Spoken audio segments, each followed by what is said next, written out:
আমার এই পাগলা কুত্তাই কামড়াইছিল, বিয়ে কইরা সংসারের ঘানি টানতেছি। এই তোমার হাতের কাজ হইলে এদিকে একটু আইসো তো, জরুরি দরকার আছে। তোমার লজ্জা করে না? বিয়ে করে বউ এনে কাজের বুয়া বানায় রাখছো। তোমার লজ্জা করে না? ঘরের কাজের বুয়া হইয়া ঘরের মালিকের সাথে একই বিছানায় ঘুমাও। তোমার গলার চেন কোথায়? আজকে একটা গরিব মানুষকে গলার চেন আর 15,000 টাকা দান করে দিয়ে আসছি। সত্যি আমি তোমাকে নিয়ে না গর্ববোধ করি। আসল খুশি তো তখন হইছে কখন হইছো? যখন ছুরি পকেটে রাখছে। ও আচ্ছা। তুমি টুম্পা ভাবির কাছ থেকে 1 কাপ চিনি আনতে গেছিলাম। বাসায় বয়ম ভরা চিনি থাকে, তুমি পাশের বাসার ভাবির কাছ থেকে চিনি আনতে গেছো কেন? আমাদের ঘরের চিনি মিষ্টি কম, তাই ভাবির কাছে গেছিলাম। আজকে এমন পিটান পিটাবো ঘরের লবণ তোমার কাছে চিনির মতো লাগবে। একটা কথা কইতাম, রাগ করবেন না ভাই কোন?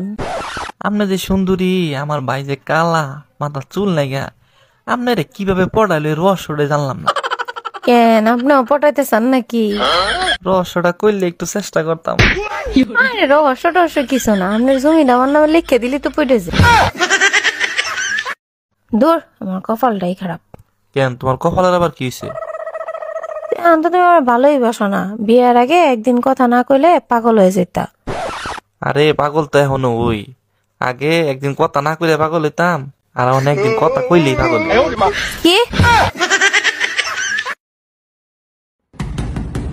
এই কে এত সকাল সকাল দরজা নক করতেছে? ম্যাডাম আমি ওয়াইফাই এর বিল নিতে আসছি, তাড়াতাড়ি ওয়াইফাই এর বিল দেন।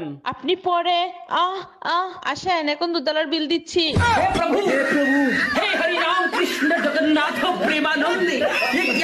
ভাবি 1 কাপ দুধ দিবেন, একটু চা করে খাইতাম। জি ভাইজান হবে, আমি তো কাজ করতেছি, আপনি একটু কষ্ট করে বের করে নেন। আপনাদের ছাগল তো দুধ দিতে চায় না, এর আগের বার অনেক কষ্টে আধা কাপ দুধ বের করছিলাম। ফ্রিজ থেকে বের করতে বলছি, আর ওটা তো ছাগল ছিল না, পাঠা ছিল। আচ্ছা ভাবি রাখি, সারা রাত ঘুমাতে পারি না আপনার ভাইয়ের নাক ডাকার জন্য। আরে ভাবি দিনের বেলা ঘুমাবেন, আমি জানি তো ভাই রাত্রে নাক ডাকে। এই তুমি না বলছিলা মার্কেট করতে যাবা, কয় টাকা দেবো? তার আগে বলো, তুমি যে রাতে নাক ডাকো টুম্পা ভাবি জানলো কি করে? আচ্ছা বলো তো, দুনিয়াতে প্রথম বউ আসছে নাকি শাশুড়ি আসছে? শাশুড়িও আসে নাই, বউও আসে নাই, প্রথমে শয়তান আইছে। এই টুম্পা, আমার মানিব্যাগ থেকে টাকা নিছে কে? ঘরে কি চোর আছে নাকি? দেখো তুমি কোথায় খরচ করছো। কালকে রাতে গুনে রাখছি 700 টাকা, সকালে উঠে দেখি 200 টাকা। এই কাজ তুমি ছাড়া আর কেউ করে নাই। আরে বুকা, আমি যদি নিতাম তাহলে কি আর ওই 200 টাকা থাকতো?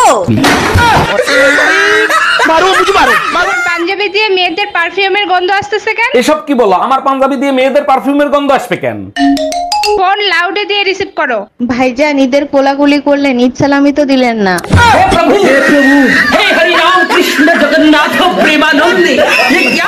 আন্টিকে দেখলাম কাঁদতেছে, কি হয়েছে? ওনার পুত্রের বউয়ের এইবার মেয়ে হয়েছে, তার জন্য কাঁদতেছে। এটা কোনো কথা? এখন আর কেউ ছেলে মেয়ের ভেদাভেদ করে? আরে ওনার পুত্রের বউ তো আর শাশুড়ি হওয়ার যন্ত্রণা ভোগ করতে পারবে না, তার জন্য কাঁদতেছে। ইয়ার, তো শাড়িটা তো অনেক সুন্দর। এটা হাজবেন্ড এনে দিয়েছিল 20,000 টাকা দিয়ে। মোবাইলটা তো সেই। এটাও হাজবেন্ড এনে দিয়েছিল 40,000 টাকা দিয়ে। তোর হাজবেন্ড না অনেক ভালো। ওটা বাবা এনে দিয়েছিল 50 লাখ দিয়ে। পাশের বাড়ির ভাবি পলায় গেছে, তুমি পুলিশ কমপ্লেইন কেন করছো? বেইমানি শাস্তি যাতে পায় তার জন্য। 1 মিনিট, তোমার সাথে ভাবি কি বেইমানি করছে? কথা ছিল আমার সাথে পলায় যাবে, এটা বেইমানি ছিল না? আজকে পুতা দিয়ে সেইসা গলায় ফেলবো। Bye bye, tata. আপনি মিস শর্মি? জি না স্যার, মিসেস শর্মি। ও আচ্ছা, তা আপনারা ভাই বোন কয়জন? জি স্যার, আমরা 6 ভাই বোন। 6 জনের ভিতরে আপনার নাম্বার কত? আমার গ্রামীণের নাম্বার স্যার। বিয়া ঠিক হইছে না? বিয়া ঠিক হইছে, তাতে কি হইছে? আমি বিয়া করব না। তুমি বিয়া করবে না, তোমার বাপে বিয়া করবে। কি? আমার বাপ তোমারে বিয়া করব? দেখেন অরুণ সাহেব, বাচ্চাকে বাঁচাতে পেরেছি, বাচ্চার মাকে রাখতে পারিনি। ও doctor, thank you so much, একসাথে 2টা গুড নিউজ দেওয়ার জন্য। এত খুশি হয়েন না, বাচ্চার চেহারা দেখে বাচ্চার মা পলাইছে। আরে পলায় নাই, বউ কুরিয়ার সার্ভিসে চাকরি করে, ডেলিভারি দিয়ে চলে গেছে।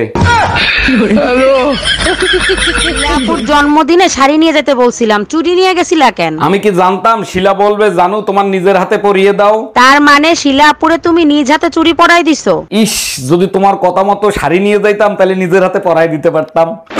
जोर का झटका है जोरों से लगा